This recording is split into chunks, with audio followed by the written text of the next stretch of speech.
In the name of the Father, and of the Son, and of the Holy Spirit. Amen.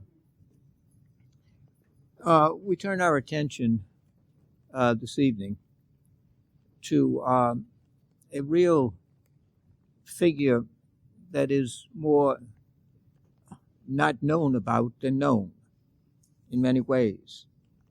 And yet the argument can be made that he is at least the first or second most important Catholic revolutionary.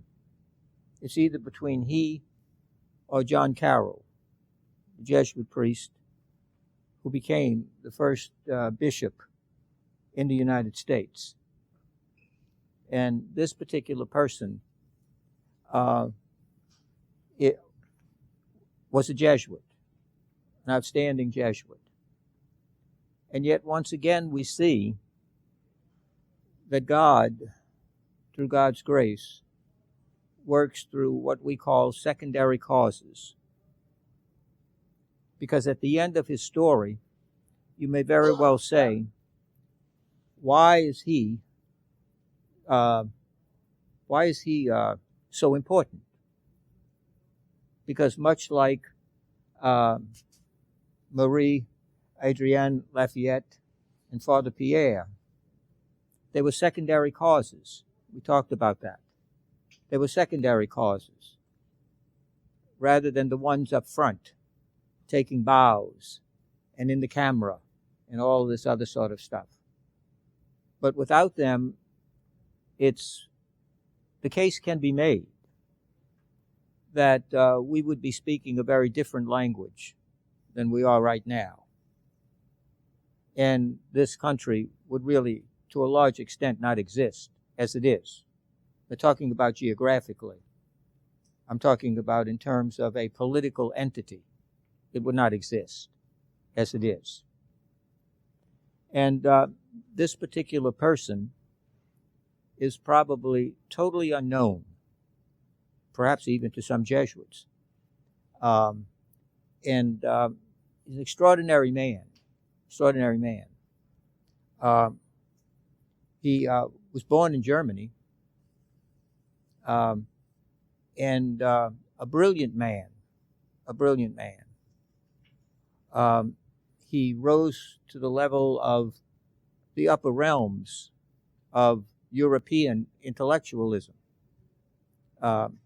He studied at Freiburg, became the rector at Heidelberg, two of the premier European institutions of learning. He was really a Renaissance man. He was adept in all of the sciences.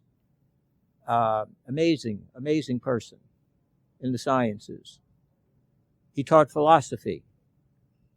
And yet, at heart, he was really something extraordinary, not because of any of those achievements, which were of themselves were great.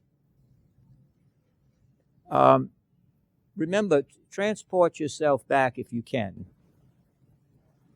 back to the late 1600s and into the 1700s. And the way in which religion spread, the way in which religion was carried out, was by a group of people, and each congregation more or less had them. They were called circuit riders. Circuit riders. And their mode of transportation was not Uber, whatever the stupid thing is. It was none of that. They rode on a horse, or they went on their feet, or they climbed over things. They crawled. That's how they got around. And what they did was they traveled extraordinary lengths of geography because they were given, remember, this is all wilderness, but America is expanding, population is growing, and the movement is west and north, as we explained last week with the map and all that sort of stuff. And these circuit riders did so amidst tremendous danger. that's the way in which they did it. In addition to the elements or the weather, there was enormous dangers because they had to traverse hostile territories, especially with the Indians, Native Americans, take your pick. And not all of them were interested in sitting down for the Thanksgiving dinner. And so the elements, hostile territories, terrible conditions, blazing heat in the summer, freezing, sub-freezing weather, snow, sleet, ice in the winter, not having central air conditioning or central heat. Their insulation was subpar, to say the least. And yet these missionaries, they went. The two groups that did the most in this area of circuit riding, each denomination, although Catholicism is not a denomination, they had their area, and the circuit riders would have a jurisdiction or area that they would cover. Now today you have, I understand, some priests who have one or two parishes or this or that, and they have to go back, but they get in a car and they go. Forget that. That was not present. And so that only added to their burden. And along the way, they were very much dependent upon the kindness of strangers. And the only thing more dangerous than the kindness of strangers is the kindness of your relatives. So you have that. You never knew if you stopped at a place, was it friend or foe? And especially, this was a very, very strong point of the Methodists. The Methodists were famous for their circuit riders. And the circuit riders for the Catholic Church were the Jesuits. And it was dangerous for them because Clement had silenced the Jesuits, if you remember, and put them on a kind of injunction against what they could do and so on, because the Pope thought that they had gotten out of hand, and they weren't reinstituted until much later. And so the Jesuits were kind of on a short rope, which the priest we're going to talk about didn't get the memo, thank God. And so the priest's name is Andreas, Andreas Steinmeier. Andreas Steinmeier. Better known as Father Ferdinand Farmer, F-A-R-M-E-R, Ferdinand Farmer. And his dates were 1720 to 1786. 1720 to 1786.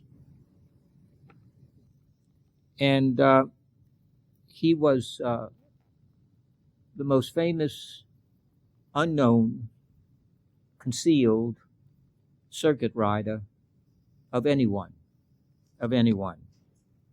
He had to be, because not only did he have to worry about the elements, the hostile inhabitants, but Catholicism was looked upon with a great deal of disdain, great deal of suspicion, and was subject to a great deal of blatant, outright Catholic prejudice, Catholic hatred, Catholic bias.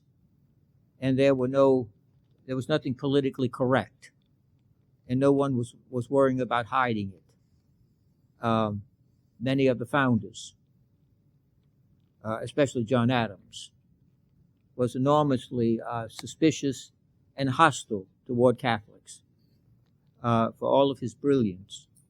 If you're a student of the Constitution and you're really interested, there's no better work done on explaining the Constitution than the 2-volume set written by John Adams. And strangely enough, John Adams was not at the Constitutional Convention. He was over in France serving as ambassador of the United States to France. But as best communication was, he's the one who got all of the notes, all of the debates, and so on. It wasn't like we have today, recordings and all that sort of stuff. The Constitutional Convention did have a recorder, a person. It was a newspaper man. And James Madison was so disgusted with him that his sloppiness, inaccuracy, and so on, that Madison took over the job of being the recorder of all of the wonderful debates that took place there, all by hand. Didn't have computers and all this other sort of stuff that smartphones, you know. We have smartphones and we seem to be getting dumber, but nonetheless, we have that. So this particular priest, Ferdinand Former, he had a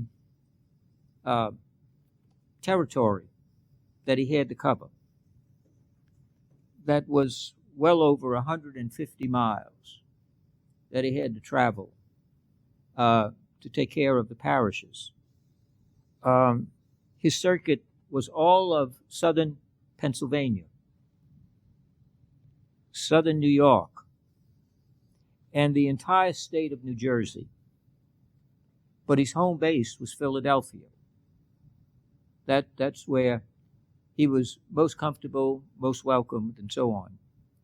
As I indicated to you, he was a native of Germany. He lived about 30 or so miles away from Berlin. And again, he was enormously gifted as an intellectual, as most Jesuits are. And I gave you the various positions that he held and his learning. He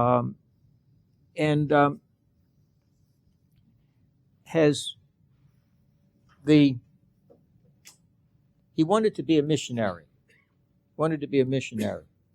very much as Mother Cabrini. And he wanted to go on missionary work to the East, meaning he wanted to go to the Orient, as Mother Cabrini did. And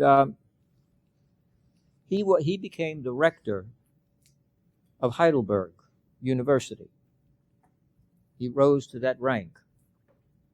And the Jesuit superiors came to him and said, "We have something else for you to do. You want to be a missionary? We're going to send you to Canada. That's where you're going to go." Because they had the French there, Quebec. And obviously, being a good Jesuit, good priest, got up and went. And his time there in Quebec was not insignificant, because we never know how these things work out. But in the several years he was there, he made the most remarkable impact on Catholics, non-Catholics, and the entire population were taken with him. He was a tall man, thin, nice disposition, and so on and so forth like that. And very, very learned without being officious, without being didactic. And he had that way of attracting people and communicating. People in the government, non-Catholics, flocked to him, which was very unusual. But right from the beginning of his time in Germany, he was totally and completely committed to the American Revolution and not a member of the Crown, or the so-called Loyalist. And what attracted him was the importance of the natural right of liberty, and especially religious liberty. which Catholics did not enjoy, did not have recognized in the colonial period and many, many, many decades after. Many decades, even to today. And you say, wow, what do you mean today? Well, if you remember, way long ago, like maybe 7, 8 years ago, whatever it was, they nominated Brett Kavanaugh, a Catholic, a devout Catholic, active in his parish. His children go to elementary school, Catholic elementary school. He's active in the parish and all this kind of stuff. And I saw it. He went before the Senate confirmation hearing.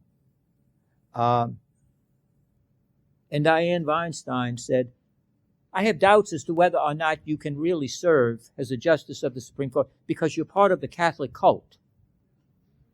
Now, do a little thought experiment, okay?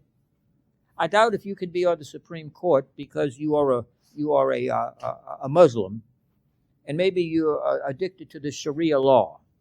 Can you really do that? Could you imagine the outcry that would take place? Oh, my Lord. Goodness. And yet she called into question whether or not he could serve because he was a Catholic. Therefore, he would be intruding or superimposing his Catholicism on the Constitution, which would prevent him from doing his civic duty, his oath of being an impartial interpreter of the law as written by the Congress, by the lawmakers, the legislature, the first and most important branch of government. Now, granted, we had 3 branches, Legislative first, executive second, and the weakest of all is supposed to be the 3rd branch, the judicial branch, of which many of the founders did not want in the Constitution. Well, today we know that the 1st and 2nd branch are more like twigs, and the courts have become like a California sequoia all over the place. You can only wonder. There were tremendous fights between Thomas Jefferson and John Marshall, who invented, in the eyes of many legal scholars, this notion of judicial review, which is not explicitly mentioned in the Constitution, by the way.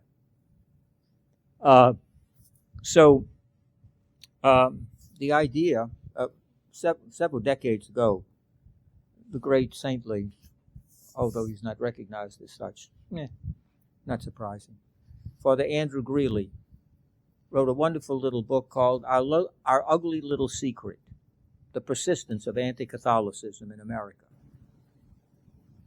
And it goes through that. The anti-Catholicism is not quite as overt as Feinstein with Kavanaugh. It comes on cat's paws again. It's kind of innocuous. It just kind of creeps up on you. You're not quite sure. You can't quite name it, but especially in the Eastern establishment, in the realm of business still, and education, much of it has changed, I suppose, mainly because perhaps its Catholics don't feel the need to be so expressly Catholic. It could have something to do with it. So naturally, the prejudice may go down, and that's not necessarily a means because we have become more tolerant and inclusive, but it may be because we Catholics are less offensive to the secular society. May have something to do with it as well. But this particular priest, Father Farmer, was first and foremost, he was a dedicated priest of Jesus Christ. That's his only credential that he wanted. He was doing what he was ordained to do. And he made this tremendous impact on the French in Canada. At the time, nobody thought anything of that, other than, oh, that's great. It's wonderful, terrific, great, wow, good job, all that sort of stuff. That's going to play a pivotal role in the ultimate victory of the revolutionary forces in the Battle of Yorktown, because of what General Howe had to do. You'll see it as it unfolds. Because the go-between was yes, Father Farmer, without which nothing would have happened. Nothing would have happened because of what the French did in relation to the colonists, in relation to the English. That one seemingly little priest out there in Quebec, and yet it's going to come to fruition in a most profound way much later than anyone could have imagined at the time. It's not a criticism of the time. We only know what we know at the time. But that's exactly what happened. And Father Farmer was the essential, though often unacknowledged, unappreciated, uncelebrated. He was the match to the flame that allowed all of this to eventually unfold as it did, and many other ways as well. So we have to keep that in mind. And when he came from Canada, in Pennsylvania, there was a growing German population. And the German population there was demanding a church and a priest. And it had reached such dimensions that the religious authorities, even in Rome, couldn't ignore it anymore. So who was the one to send? You're right, Father Farmer. So he went from Heidelberg, Canada. Okay, get down there, because the great thing he had going for him, other than he was brilliant and very much committed to being a priest, he could speak the language. Because they had had priests, well-intentioned and all of that, but they couldn't communicate. They couldn't speak the language. They didn't know German. The Germans didn't know English. So that was a problem. But in Farmer, you had the total package, per se. And throughout everything, again, he was never a loyalist. He was never a member of the crown. He was always a supporter of the Patriots or the revolutionaries, or whatever you want to call them, depending upon your proclivity. But that's what he was. The German immigrants had made a tremendous inroads in both Pennsylvania and Maryland. And this may shock you because it's going to sound so small. In 1756 census, only 1,365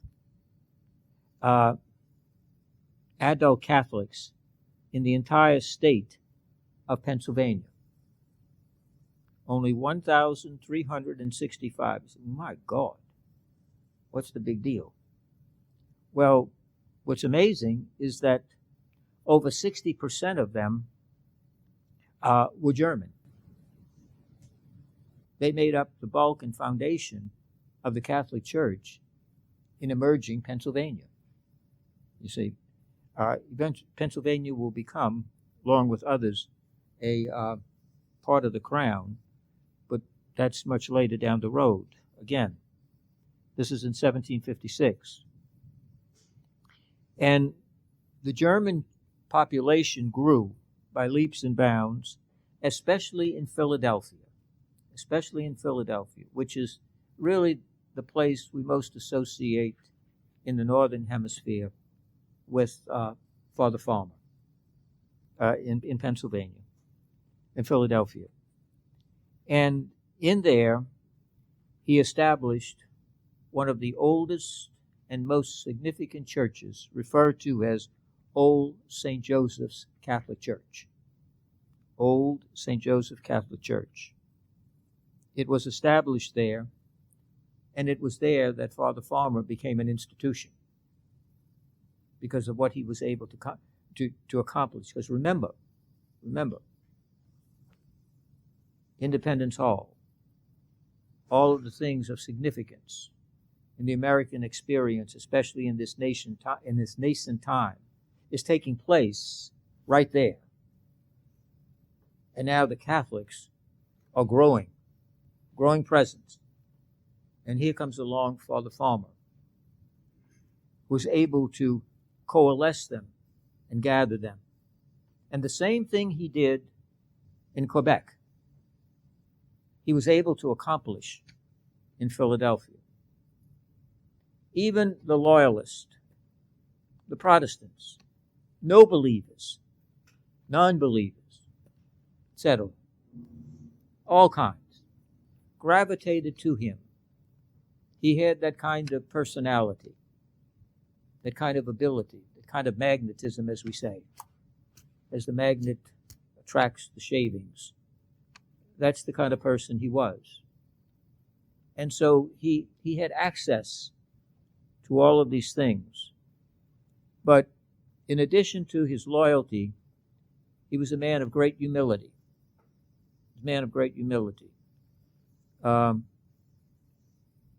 He didn't parade his wares around. And that's what made him increasingly attractive. His first entry in Old St. Joseph's Church was August the 29th, 1758. 190 years before my birth, which shows how far the Lord had gone to sleep at that particular time. I figured I'd say it before you thought it. Okay. At that particular church, St. Joseph, it had been cared for by two German priests, for the sake of names, Father Theodore Schneider and Father William Wepler. But they were very, very, very old, and they had more mileage on their Michelins than anything else. And it was time to replace them. They simply couldn't go anymore. And so, of course, there was Father Farmer to step in. And I gave you the dimensions that he covered. In New Jersey, he was responsible for the whole state of New Jersey.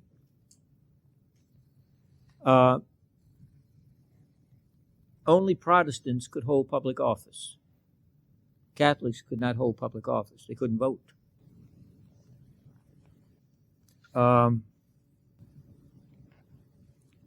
In addition to that, New Jersey became what was called a royal colony, recognized by Queen Anne. And as a royal colony, it came under the idea that they could practice religious freedom, follow their conscience, and have religious freedom. You had all the groups there, you had the, you had the Lutherans, you had the Puritans, you had the Baptists, you had the Quakers, the Anglicans, you had the Presbyterians, the Methodists. There's only one group that was excluded. That's right, the Catholics. Catholics were not allowed public worship.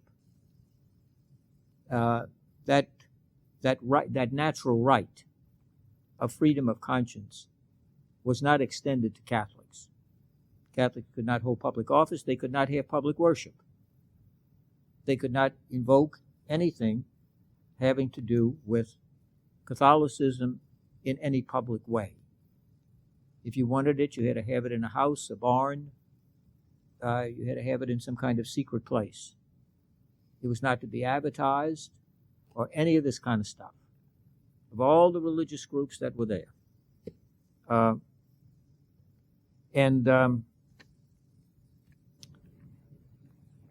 Farmer, interestingly enough, how God works. Father Farmer had to take a ferry. That was his mode of operation.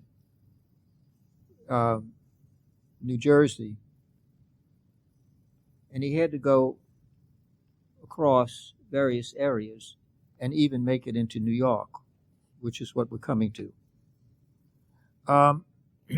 He had to take a ferry across the Delaware River on a regular basis, back and forth.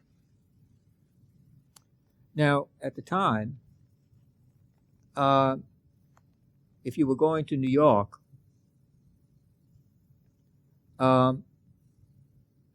you couldn't enter New York if you were a Catholic. If you were a Catholic, public Catholic, and entered New York, you were subject to immediate arrest. If you were a priest, you were subject to lifetime imprisonment. And if you had escaped and they caught you, you were subject to the death penalty. You were either hanged or shot if you entered New York. To be a public Catholic, to be a Catholic priest, was to be subject to the ultimate penalty of the state. And all this time, Father Farmer would go weekly, sometimes more, back and forth across the Delaware. But as God would have it, there was an old Irishman whose name was Patrick Colvin, Colvin. And this old Irish ferryman, he was a Catholic. And he was also a patriot. And one of his regular passengers, in fact, his only passenger when he arrived, was Father Farmer. No one else could go on the boat. Because, you see, as Father Farmer would travel around New Jersey and other places, it was very dangerous to be a Catholic priest. You could be arrested for that. You could be arrested for that. That was a felony beyond. And if you were holding services, depending upon the local authorities, it could even be placed one is subject to capital punishment, death, for doing that. It's hard to believe, but that's the way it was. And Father Farmer would have to often sneak about in the shadow of the night, in the freezing cold and the heat and everything else, depending upon the temperature and all that, with no food, no this or that. And he would always end up at Colvin's house, who himself would be subject to death if he were discovered, aiding and abetting a capital criminal, Father Farmer.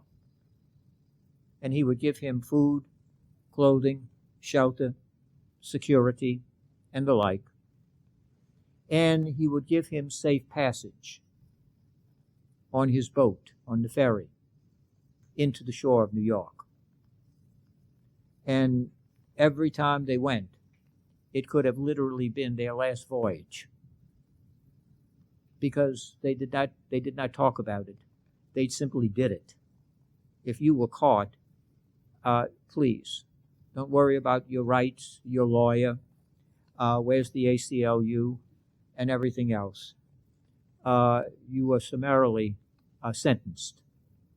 And if not capital punishment, you spent the rest of your life in the misery of a British jail, makeshift jail. And you can imagine the conditions, the food, and the conditions that these circuit riders, especially Father Farmer, had endured. He had all of this. He had all of this in Quebec. He had all of this in Germany. My goodness, the rector of Heidelberg. My Lord, I mean, come on, that's it. That's up there.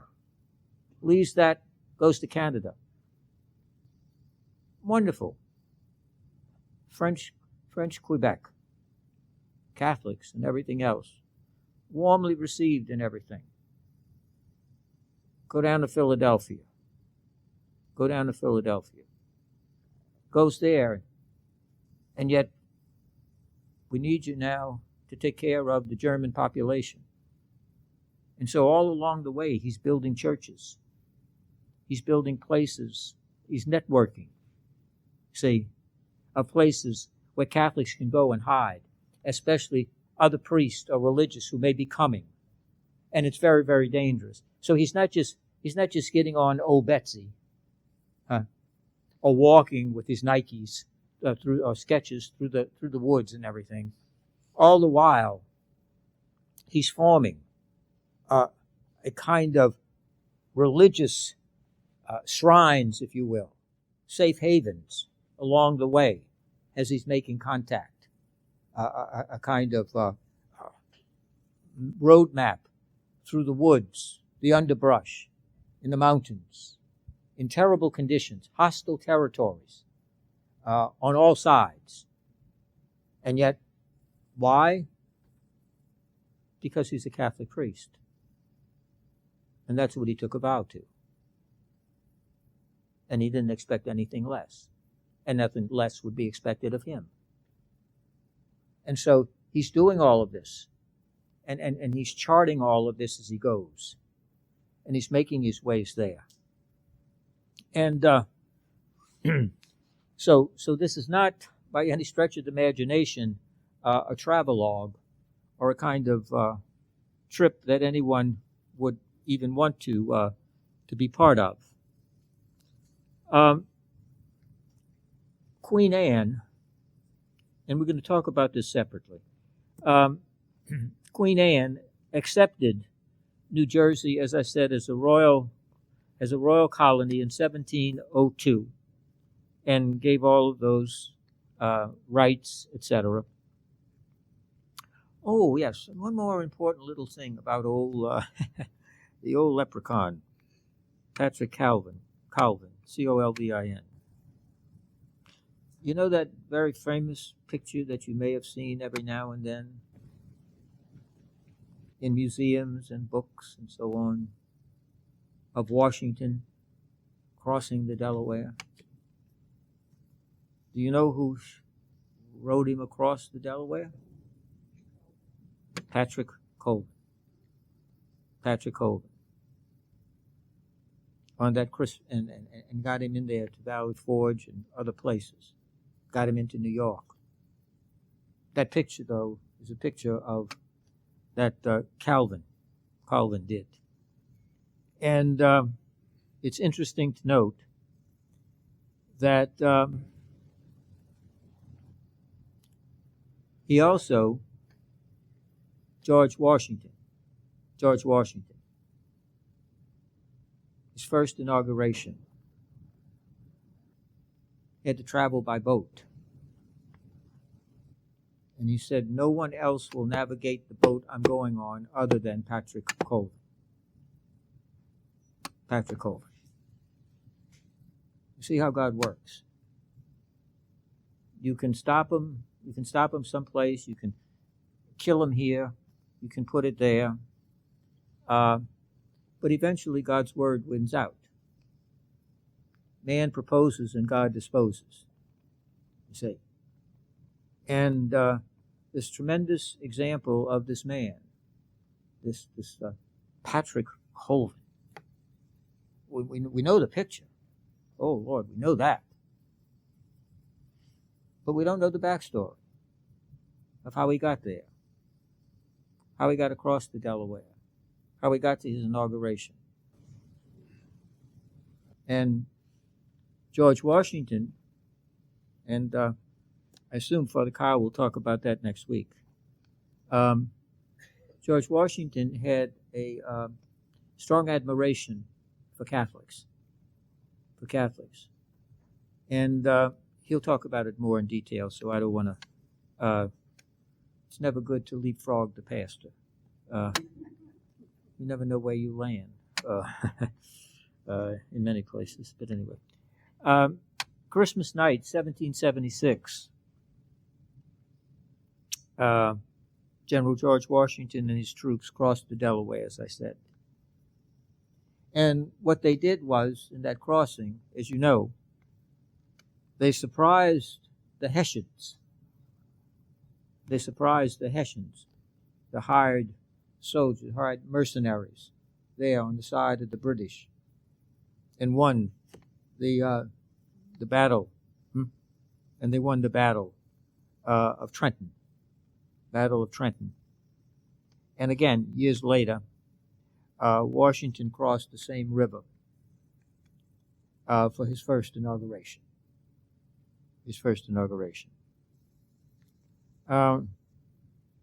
Notice there's nothing momentous. Nothing really, at the time, nothing momentous about the many trips that Calvin made with and for Father Farmer. No, the time he offered food, shelter, clothing, security, comfort, and all of the other things. But it's safe to say that without Patrick Colvin,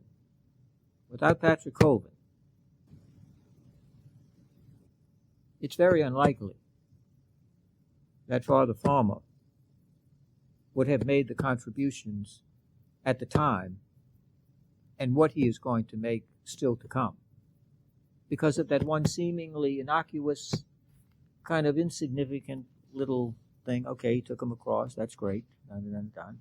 Gave him some shelter, okay. Imagine others did it too. But again, how God takes the ordinary and elevates it to the extraordinary. It's very much like the mustard seed and the widow's mite, isn't it? The little mustard seed, smallest of all, becomes the largest of shrubs, providing security, providing coverage, nesting, and all of the things for the birds of the air and shade for people. The widow's mite who just drops in what little she had, little penny, a little penny. And Jesus said she gave more than all the rest because she gave out of her need and not out of her abundance. And what you see here is people giving out of their need, out of their answering. Not with flamboyance, not with, oh, let me tell you what I'm about to do, and all of this. Very much, again, like the Blessed Mother, isn't it? When Gabriel says to her, oh, by the way, you've been tapped to be the Mother of God. She doesn't say, why me? Oh, come on, let's hear it. Tell me why me. I can make Anne and Joachim proud. No. She doesn't throw a block party or any of that sort of stuff. She says, how can this be? And that gives Gabriel the opportunity to say, it's through the Holy Spirit. Always pointing upward, not inward. Not inward. Me. In an age of mania, running around taking selfies every 5 seconds. Thank God they didn't have that then. No. It's always back to God. And we see God, again, if you don't want to believe it, that's fine. I'm trying to look at it through the lens of faith. If you have other lens, that's fine. Coincidence, happenstance, just luck, fine. Okay. No, whatever. But for the person of faith, we see these as the hand of God working for the improbable, and all things are possible with God. That's our lens. That's the glasses with which we look at the world and interpret things. Not through secular realm, secular glasses, binoculars and all this. We look at it through the lens of faith. Because faith is that ability for things unseen, yet present. It is not with sight, but insight that we see. To look deeper, beyond the surface of things, beyond the appearance of things. Yes, it's in other words, all that happened just because the roll of the dice. But remember what Einstein said. Okay, Mr. Science. When asked about the order of the universe and creation and so on. He said, God does not play dice. Let that roll around your head like some dice. God does not play dice. In other words, God doesn't take it and just throw it out there. There's purpose, meaning, order, and intelligence involved. Okay? And we can see this, I think, again, not everybody will agree, and it's not a popularity contest or an opinion poll, but it's not that. And so, a century before, to show you how things change, a century before, back in the 1600s, before Father Farmer and all these other cats showed up and everything else, New York had a Catholic Irish governor. A Catholic Irish governor. Thomas Dongan. D-O-N-G-A-N. Thomas Dongan. And he was a tremendous advocate for religious liberty. And what he got passed through the council or whatever they had there was the Charter of Liberties for all Christians. The Charter of Liberty for all Christians. Now this is 100 years before all of this capital crime if you're a priest and if you're a Catholic and so on. Just 100 years. An Irish Catholic governor or director of the proceedings.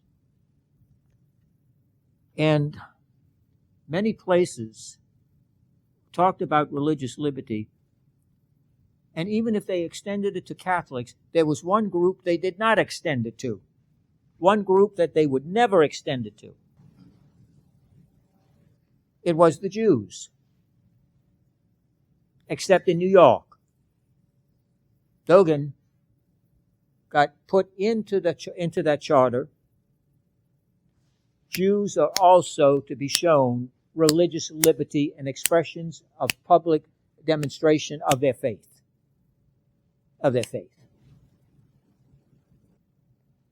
That was revolutionary itself at the time.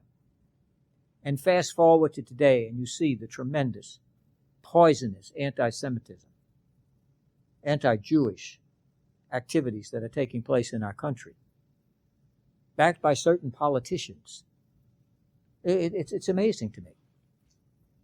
And what's really sad is that you hear some Christians, and yes, Catholics, still talking about the idea of the Jews, so on. Catholics and Christians are part of the Bible. We have the same Bible. Half of it anyway. Half of it anyway. And one should take one's Bible, the whole Bible, and read the letter to the Hebrews in the Bible. And how a Catholic Christian can be anti-Semitic or anti-Jewish is beyond me. It's a scandal. It's a disgrace how you can be that. Because remember, Jesus was a Jew. On his mother's side, anyway. Huh? If you don't get it, you'll get it later. It's okay. Father, the timer doesn't go off, but it's 50 minutes. It's 50 minutes? Thank you. Thank you. Let's see. Now that doesn't work, but this is working. Maybe it's your machine. It must be. Maybe It must be. Probably. That's what I think. Or other reasons that we need not name. But anyway, but that extraordinary change took place in just a period of 100 years to this fiercely anti-Catholic, anti-Jewish. And it's interesting that we see it coming back again. In some of the we talk about anti-Catholicism, but the rise of this anti-Jewish fever if one took a moment to read the Catholic Catechism that we love to parade around with, it says there clearly, anti-Semitism and racism is a sin. The major advocate of that was St. Pope John Paul II, who wrote an apostolic letter on anti-Semitism. Some of John Paul's closest friends and the ones he most connected with were Jewish. He was one of the first, if not the first, pope to go to the prayer wall, the Wailing Wall in Jerusalem, invite the Jews in.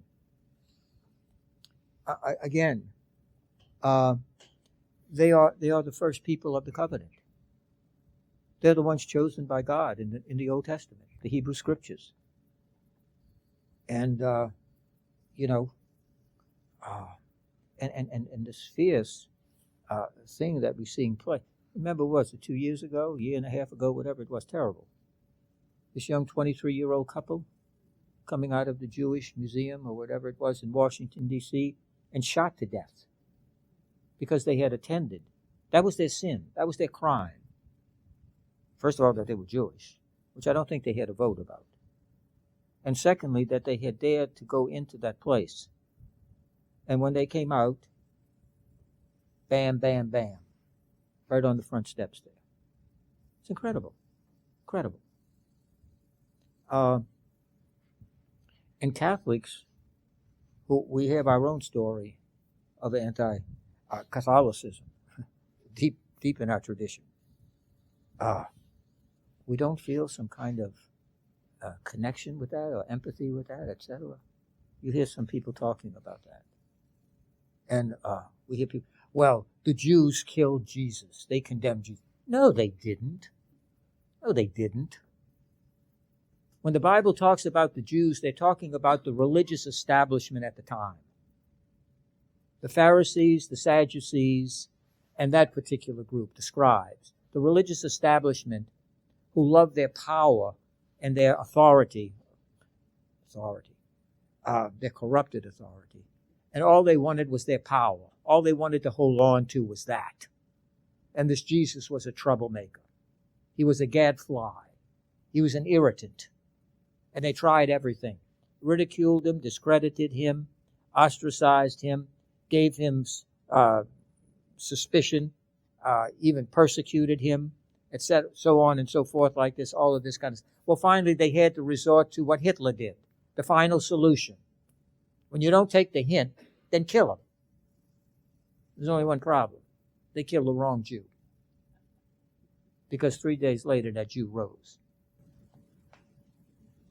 And because he rose, we have the hope of rising. You see. So, we see all of that back then. That's why, people who have disdain today of history. My goodness, as I tell you, Truman said, there's about history.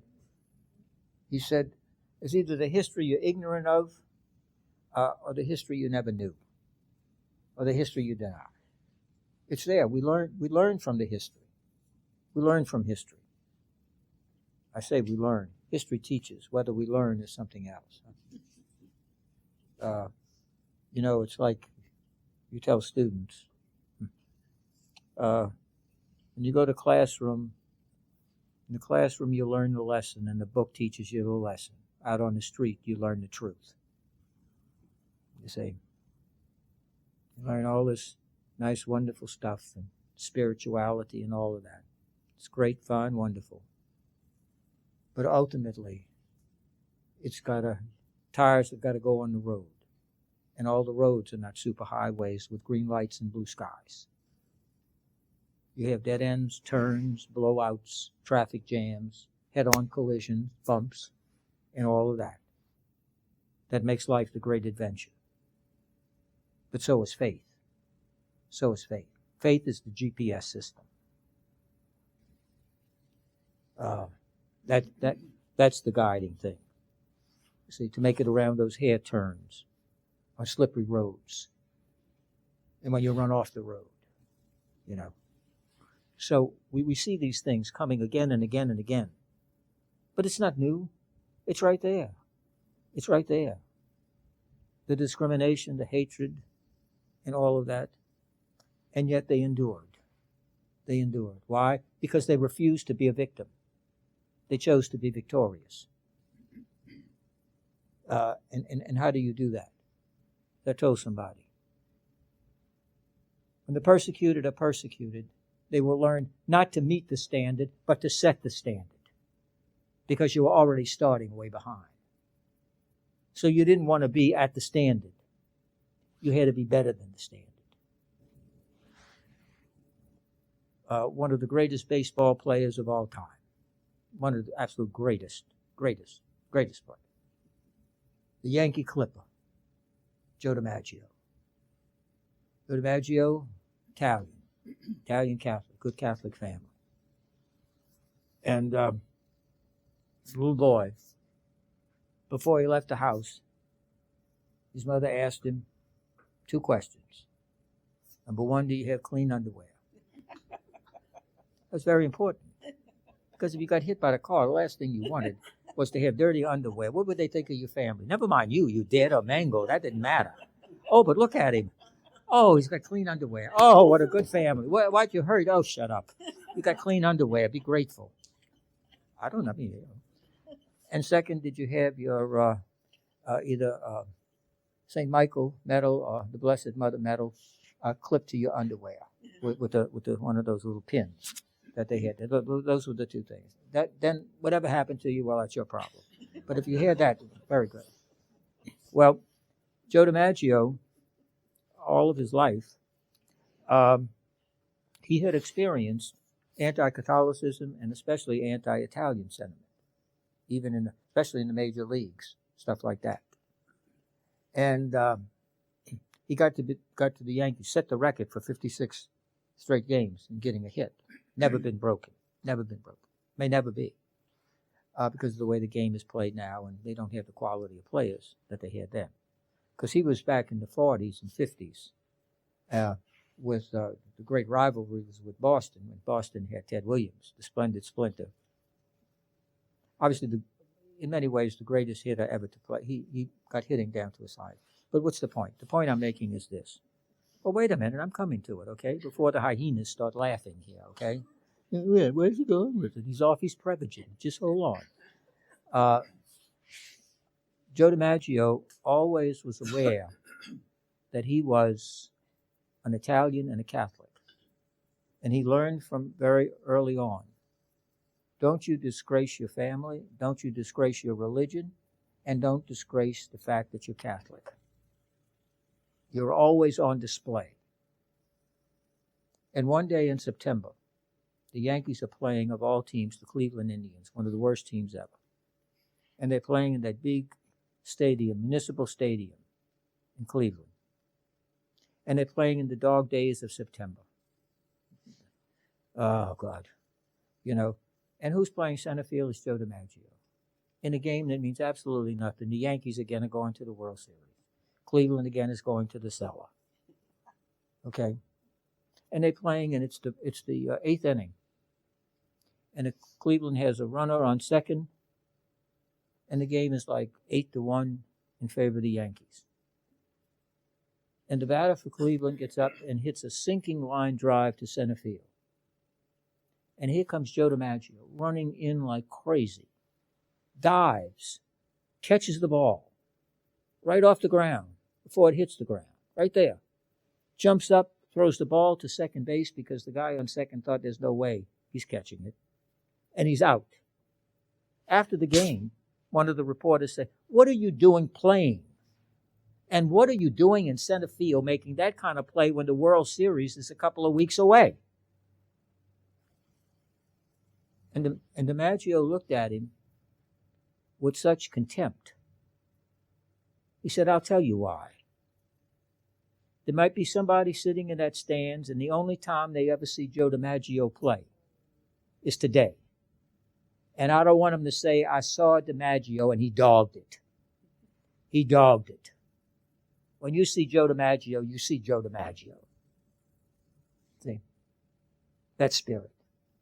Oh yeah, I'm a Catholic, I'm Italian, I still have clean underwear and my medal.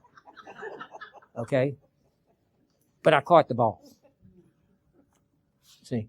And that's the kind of thing, you see. And many immigrants had to go through that.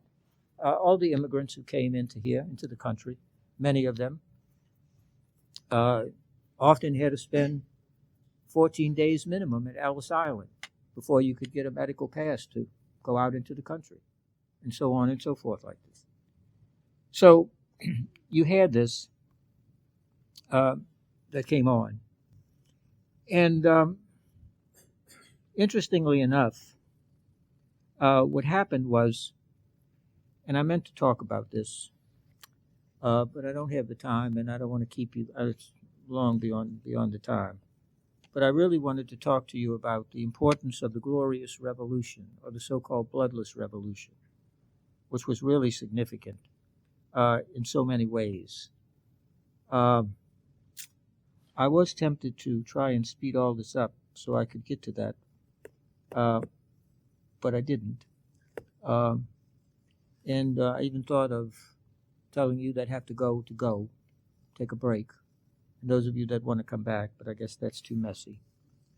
Because I think it's very, very important to understand this.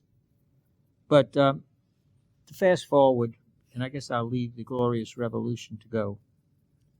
But some people might say, by way of concluding, Father Farmer never fired a bullet, never killed a soldier. As far as we know, never picked up a gun, a knife, a musket. Never got in a fight. Why are we honoring this guy? Because of all the things you could say about Father Farmer, is the thing that comes most shining through his life is that he was loyal. He was loyal.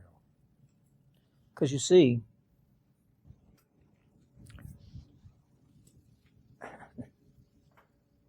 after the British had marshaled their forces and they captured Philadelphia, the place of the Constitution, the place of the Convention, all of that. They captured it. And General Howe, in charge of the British troops, was there. And some of the revolutionaries had devised a plan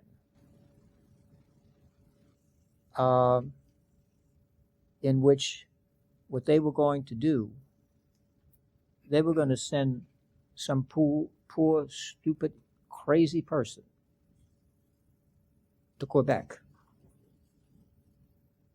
to see if they could enlist the French to join the American Revolution on the side of the Patriots. Father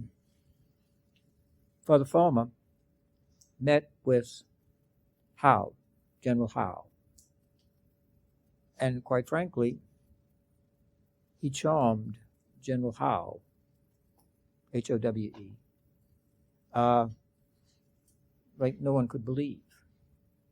Charmed him by just being himself. That's who he was. Wasn't a flattery kind of thing.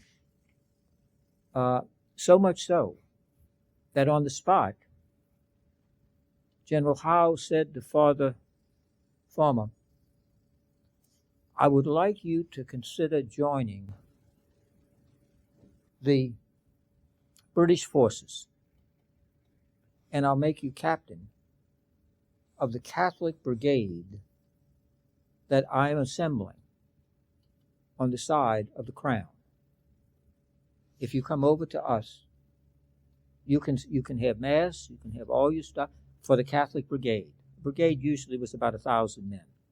In reality, it probably turned out to be more or less. And they try to say it was Irishman. It was not. It was some other renegade brand out there. The Irish would never do that. My God. I'm sorry, Mother, but that's the way it is. How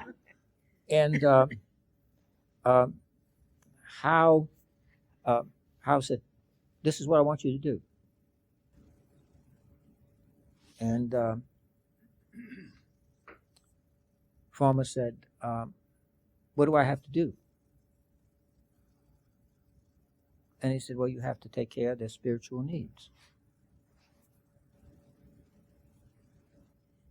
So Farmer had a problem.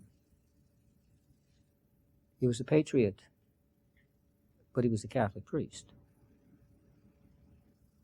See, patriot but Catholic priest.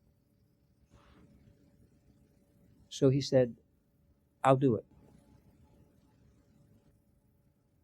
As long as I can minister to all of the troops that are there, including the Hessians, including the Protestants that may want it, so on. So Howe said, yeah, okay. And so Father Farmer took care of the Catholics, took care of the others, their spiritual needs within their bounds, so on and so forth like this.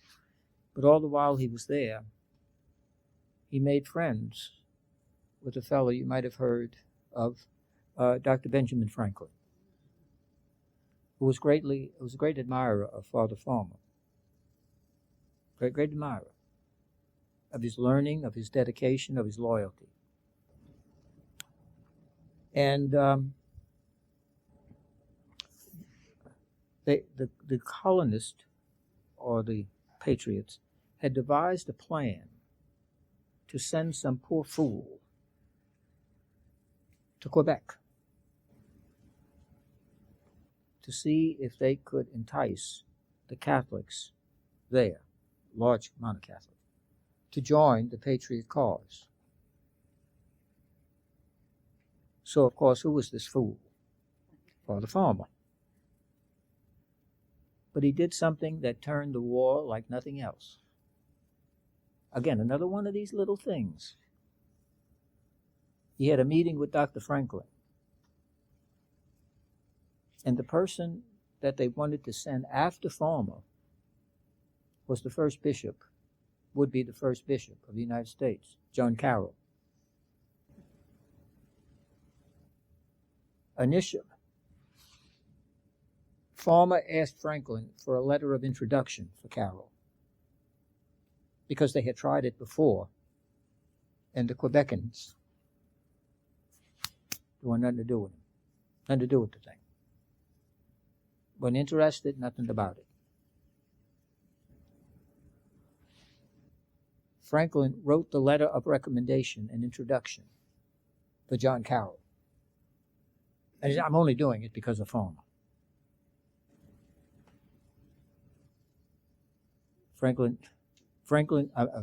Carroll was able to go with that letter. It was like you turned a switch. He was given reception. And the Catholics there began to, because they were having their own revolutionary things with the French Revolution and liberty. And so, what did they do? Here's the linchpin. Howe is there in Philadelphia with the British troops. But now word gets out that France has now declared to be an ally of the Patriots in the war against England, in the colonial war. What does Howe have to do? He has to take his troops out of Philadelphia and send them up to New York. For he knows it's going to be the showdown battle that's going to take place. Catholics once again gain control, and the Patriots do, of Philadelphia. All of the troops are now committed there. But now the thing that they didn't expect were the French come in, mainly because of Father Farmer.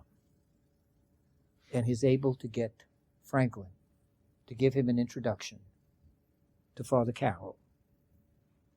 And the rest, as they say, is history. The rest is history.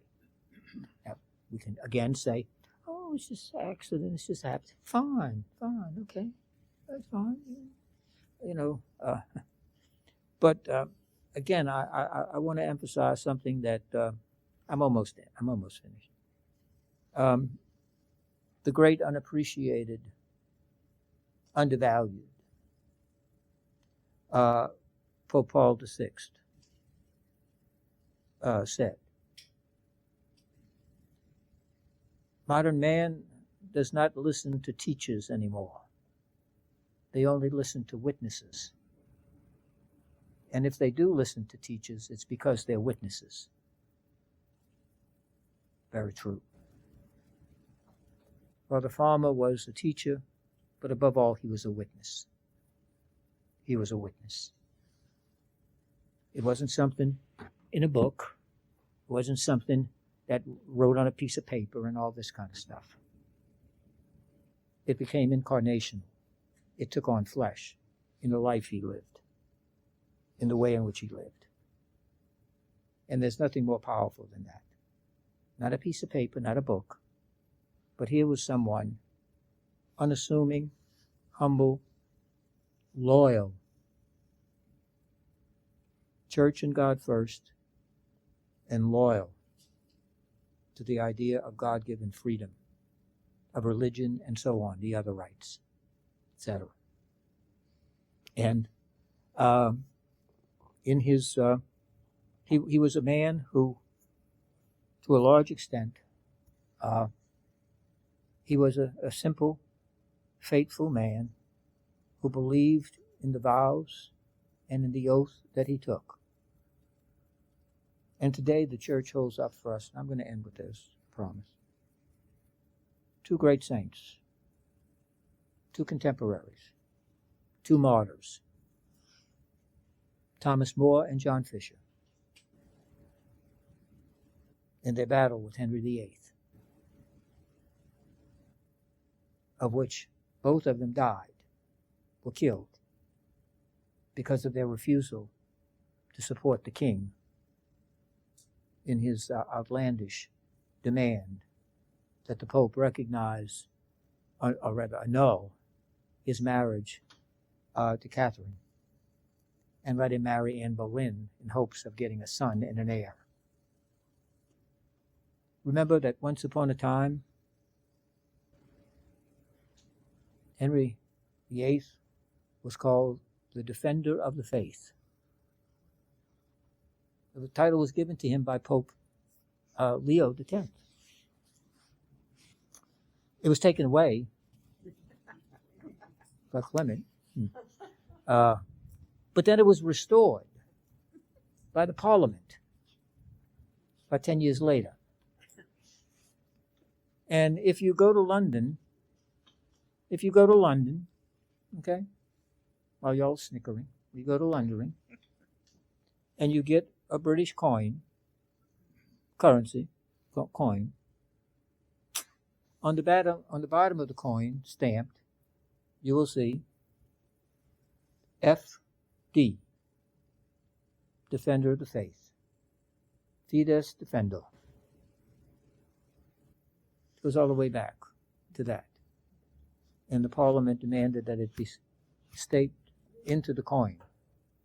We have in God we trust, in them, and by faith they meant, of course, the Anglican Church, of which Henry VIII replaced Jesus as its foundation.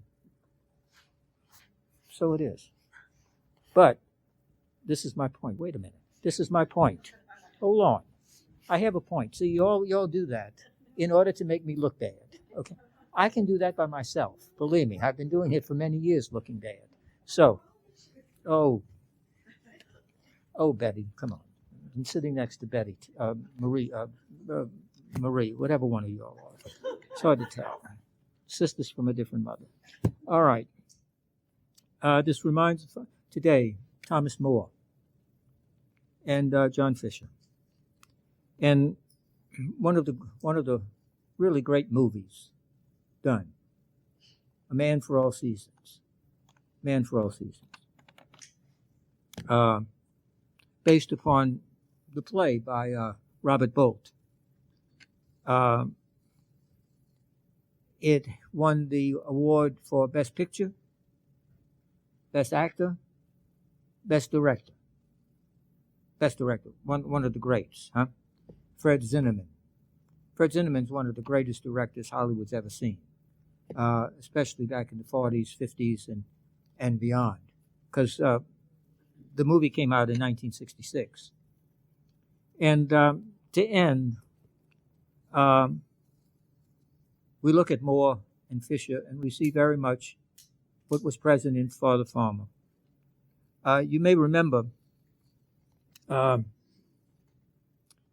Thomas More refuses to say, because Thomas More is the chancellor, the king's chancellor, refuses to say that he can disobey the Pope and he can have that divorce from Catherine of Aragon. And Thomas More says, I can't do that. Of course, we know he's thrown into jail and so on and so forth like this, and so on. And his family comes. His family comes. And the daughter Margaret is there. And they're beseeching with him. And he's saying, it's an oath I took. It's my conscience. And Margaret says, conscience. Just say it. It's just words. It's all it is. You can get out of here. Our family can get back to where it was. And he loves his daughter. Loves his daughter with his whole heart. He loves it to the nth degree. And she's there pleading with him. It's just words. That's all it is.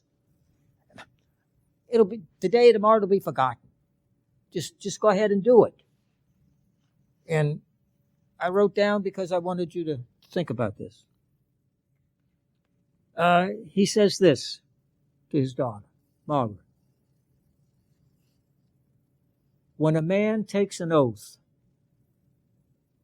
he holds his own self in his own hands like water. And if he opens his fingers, then he needn't hope to find himself again. And if that's not enough, he's given a dramatic visit by his lifelong friend, the Duke of Norfolk, who comes to him and says, just say he's the supreme. Just say it. He said, everybody else is saying it. Everybody else has gone along with this. All your friends, Thomas. Everybody has done it. My Lord, look at you. The Lord Chancellor. Here in the prison, in the tower. And all, look what you're doing to your family. Come on. And Thomas More says, he says, come on. You can have fellowship again. You can be with us again. And More says, and my dear friend, and when we die, and you are sent to heaven for doing your conscience, and I am sent to hell for not doing mine, will you come with me for fellowship? Wow. It's not just words. When you raise your hand and you say, so help me God,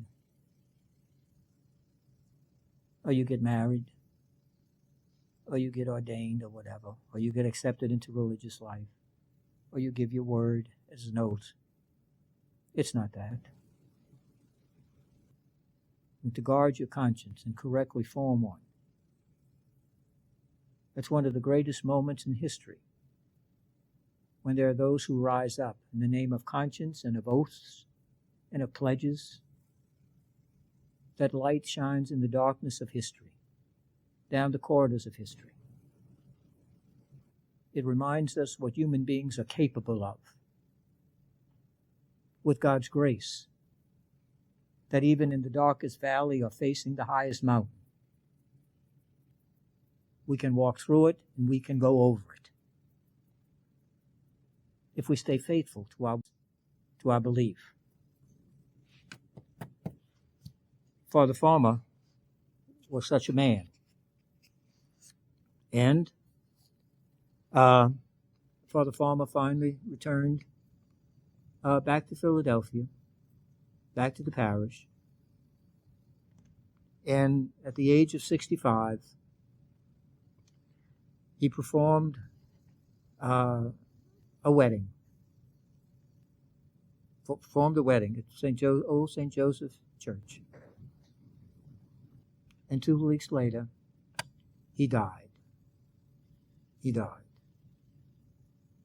And he died, many said, the doctors and so on at the time, he was simply worn out.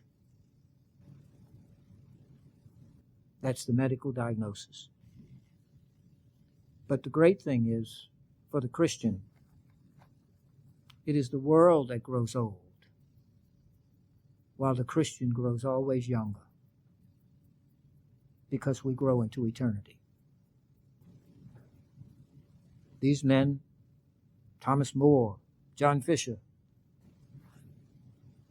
and this guy many people have never heard of, or won't even remember, Ferdinand Farmer. They were loyal to something greater than themselves.